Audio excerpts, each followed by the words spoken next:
Buen día, soy Cristian Alexis Rivera Hernández y el día de hoy nuestro equipo presentará el tema efectos de los edulcorantes no calóricos en el apetito, enfocado en cómo los edulcorantes no calóricos pueden influir en el apetito, la saciedad y el control de peso.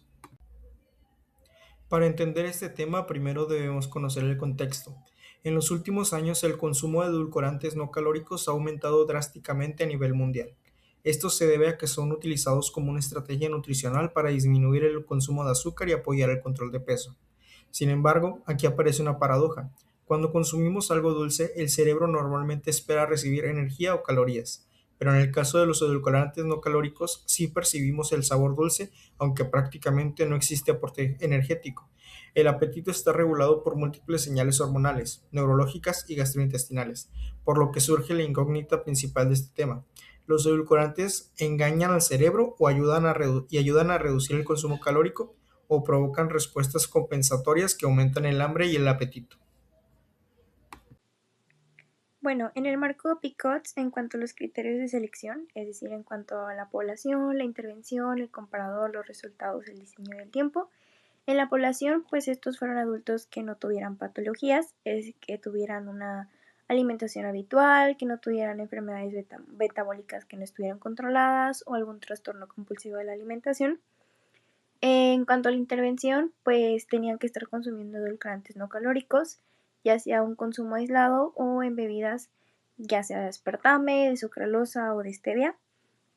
Y en cuanto al comparador, pues estos eran sujetos que consumen dietas con sacarosa o bien que no tenían edulcorantes. Y en cuanto a los resultados, pues lo que queríamos evaluar es el efecto en la saciedad. Esto fue una medición mediante escalas EVA, mediante la ingesta posterior o niveles hormonales.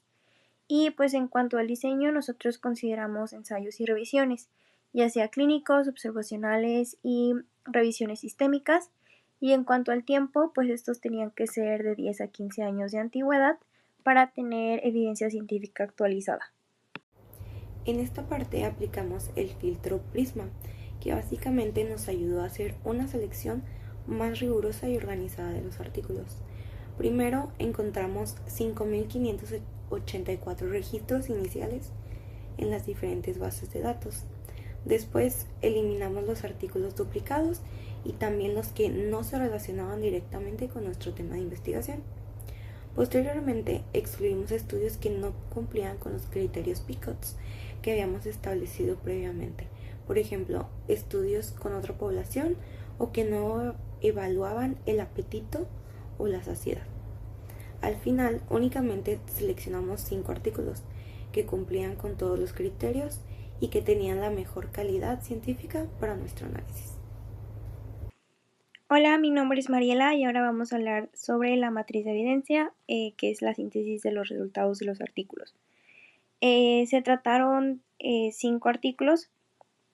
El primero es de T. Loner en 2017, el segundo es de T. en 2017, Peters en 2016, Appleton en 2021 y Chakrabarty en 2025. Y pues el primer edulcorante del que observamos cómo interactuaba pues es el aspartame. Y según el estudio de T. Loner en 2017, en el apetito no aumentaba el hambre, pero en la ingesta sí tuvo un efecto que es que redujo la ingesta calórica total. Después, en el mismo estudio de T en 2017, también se evaluó el stevia y el monk fruit. Y aquí se observó que tenía un efecto neutro en el apetito, pero que en la ingesta favorecía la saciedad relativa. Después vimos bebidas con edulcorantes no calóricos en general, que fue el estudio de Peters en 2016, y aquí se pudo observar un mejor control del hambre y también en la ingesta que hubo una mayor adherencia a la dieta. En la sucralosa, su efecto en el apetito es que no hubo un aumento del hambre y en la ingesta es que sí redujo la ingesta energética. Y por último, en la sucralosa, que fue más como que un estudio neurológico, que fue el de Chakrabarty en 2025, aquí se dieron cuenta de que hubo un aumento en el hambre subjetiva y también que hubo un aumento en el flujo sanguíneo hipotalámico, por lo que podía aumentar la ingesta de alimentos. Hola, mi nombre es Melissa Mariana García Alonso Y yo voy a explicar acerca de la excepción neurológica en el caso de la sucralosa. En general, la mayoría de los estudios muestran que los edulcorantes no calóricos no aumentan significativamente el apetito y que mantienen una respuesta bastante neutral. Pero encontramos una excepción importante con la sucralosa. Un estudio reciente utilizó neuroimagen en 75 adultos y observó que después de consumir sucralosa hubo mayor activación en una parte del cerebro relacionada con el control del hambre. Además, algunos participantes reportaron más ganas de comer y más apetito después de consumirla. Esto sugiere que la sucralosa podría influir en ciertos mecanismos cerebrales relacionados con el hambre, aunque todavía se necesitan más estudios para confirmar. Hola, mi nombre es Bruno López y en esta diapositiva vamos a ver la discusión contrastando la evidencia, el consejo general y el matiz científico.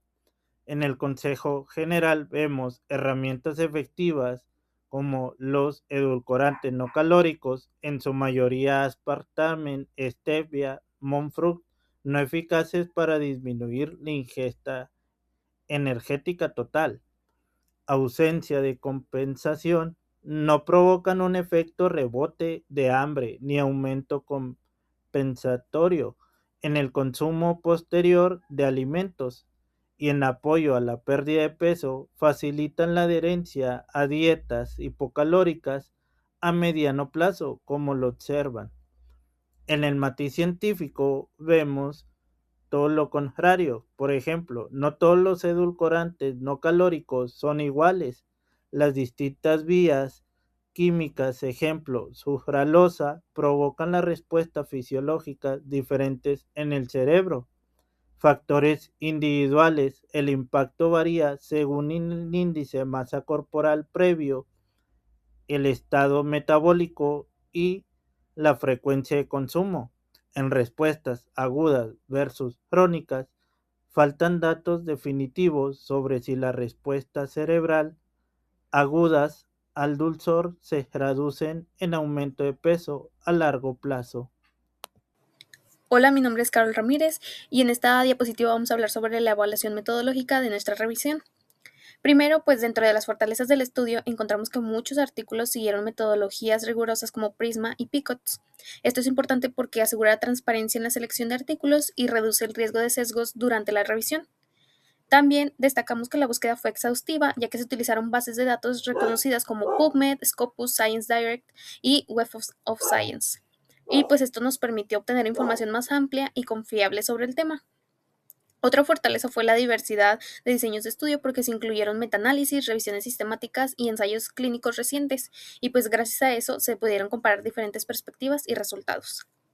Sin embargo, pues también encontramos limitaciones en esta evidencia, ya que la principal fue la alta heterogeneidad, ya que los estudios utilizaban distintas dosis de edulcorantes, diferentes tipos y tiempos de intervención, y pues esto dificulta comparar entre investigaciones.